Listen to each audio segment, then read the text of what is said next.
Welcome to Luca is a billionaire, where the only thing I invest in is your answers. You start by turning the ignition to on so the cluster powers up. You do not need to start the engine. Next, locate the meter buttons, usually labeled Mode or Select, sometimes a small recessed ADJ button. These control display settings. Press and hold the Mode/Select button for about 3 seconds to enter the clock setting mode.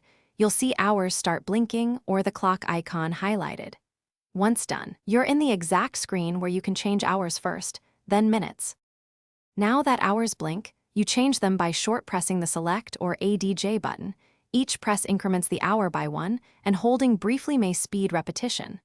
Once hours are correct, press the same button briefly or a dedicated ADJ to move to minutes. Minutes will blink. Increment minutes with short presses until correct. Make sure you observe AM/PM if the meter displays it. If it's 24-hour format, you'll just set 0023 hours. Take your time to finish, press and hold Mode/Select for about 2 seconds to save the new time and exit the settings screen. The blinking should stop and the clock will display normally.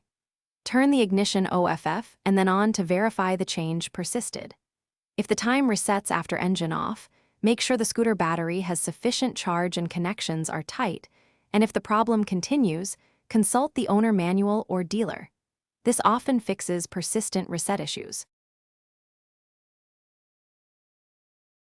Thanks for watching and please subscribe. It's the best investment you'll ever make.